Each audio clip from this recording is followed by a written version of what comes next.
Bismillahirrahmanirrahim. Assalamu alaikum students.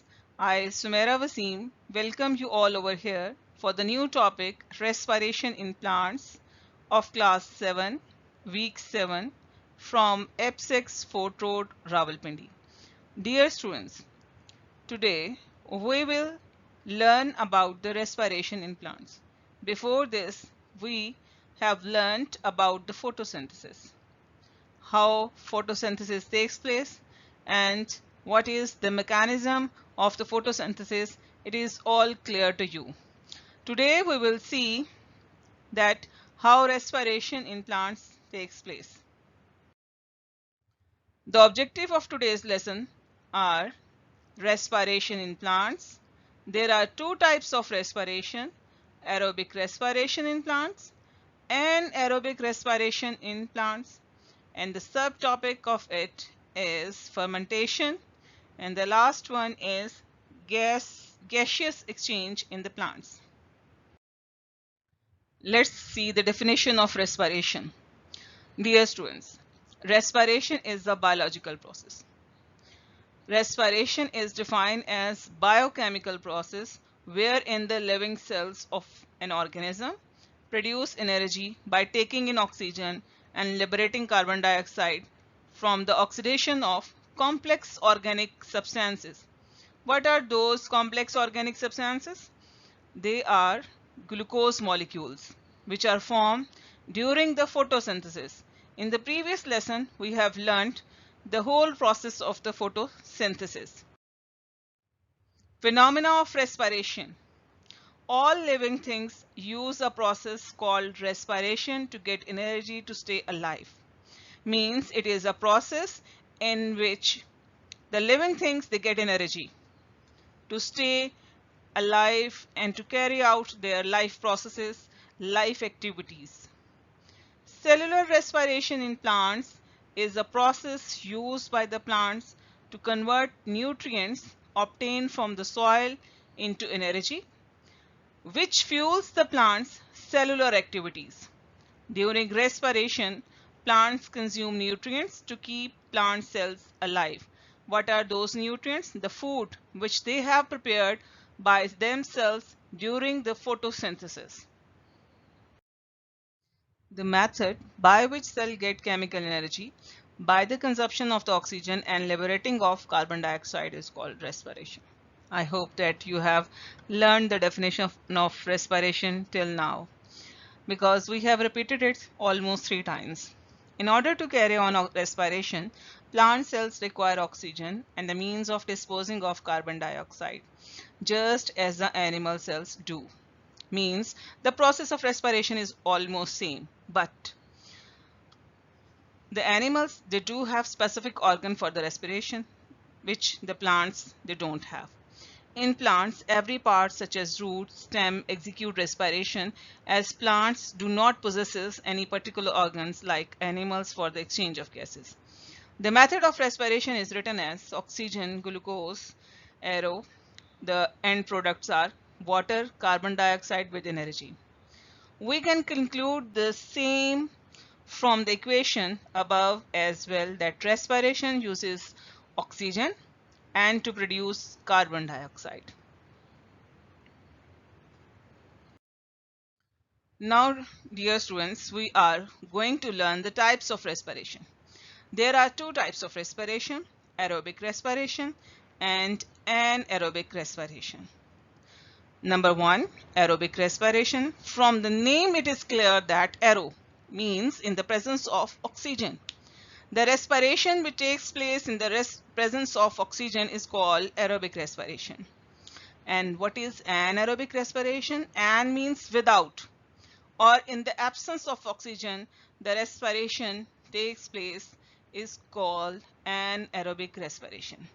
Dear students, aerobic respiration is a process of producing cellular energy in the presence of oxygen, and anaerobic respiration is a process of producing cellular energy in the absence of oxygen. Now we will see aerobic respiration in detail. It is a process of cellular respiration that takes place in the presence of oxygen gas to produce energy from the food. Dear students, cellular respiration, it means it takes place inside the cell in the specific organelles, and those are mitochondria. This type of respiration is common in most of the plants and animals, birds, humans, and other mammals. In this process, water and carbon dioxide are produced as the end products. It is a continuous process that takes place within the cell of the animals and plants. This process can be explained with the help of the chemical equation. Please see this chemical equation. Glucose, it will react with the oxygen, it will burn in the presence of the oxygen, and what will be produced? Carbon dioxide, water, energy. Carbon dioxide will be excreted out because it is not the need of the living things, and plants as well. As plants need only carbon dioxide for the photosynthesis in the daytime.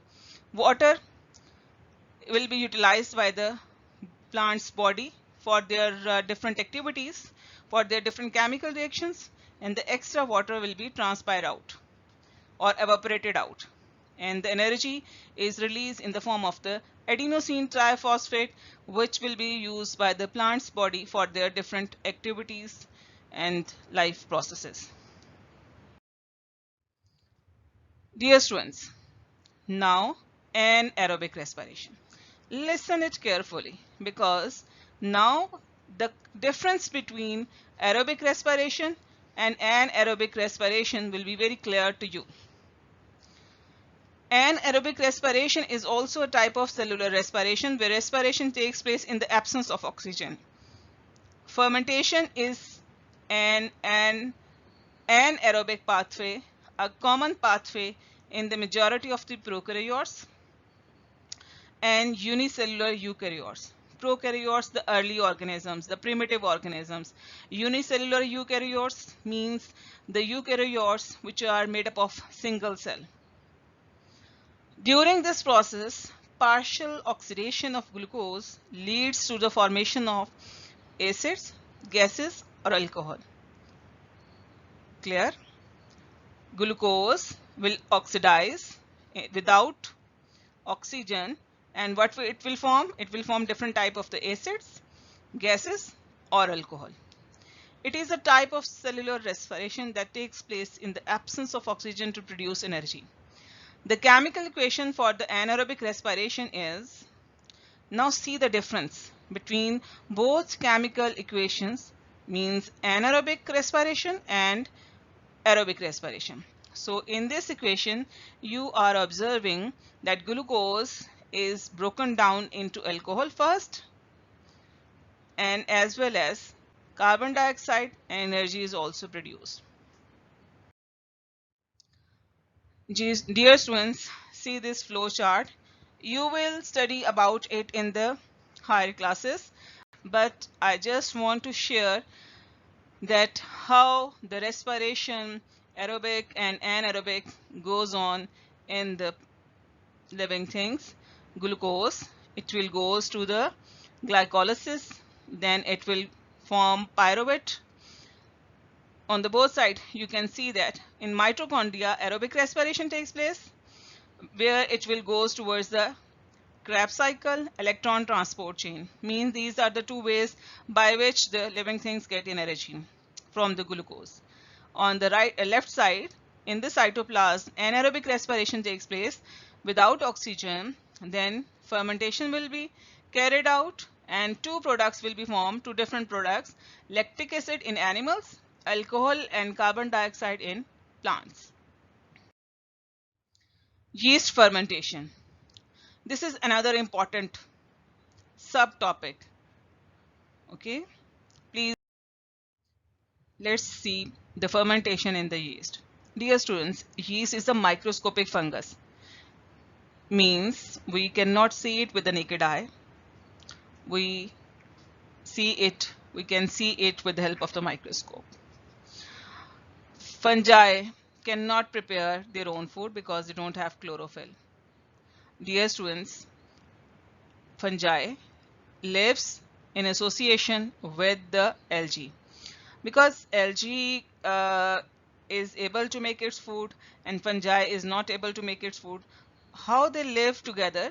Fungi gives protection to the algae and algae gives food to the fungi. This association in which both get benefit from each other is called symbiotic relationship. So dear students, yeast is a fungi that cannot prepare its own food, but it can respire anaerobically and aerobically, depends upon the oxygen level. When little or no oxygen is present, yeast breaks down the glucose into the ethanol. This ethanol is also called ethyl alcohol and carbon dioxide with the release of energy, and this process is known as fermentation. The yeast uses the energy to live. If the yeast is mixed with the glucose and water and put it in the warm place, it will begin to ferment. A simple experiment to show the fermentation is shown in the diagram. You can do this activity at your home. What you have to do, take a cup or a glass, transparent cup, add glucose in the warm water and yeast as well. 1 spoon of sugar, 1 spoon of the yeast in the half cup of the water. It must be warm, and put it in the warm place. What you will see after 3 to 4 hours, depends upon the temperature, you will see the bubbles. And these bubbles indicates the fermentation process and the production of the carbon dioxide.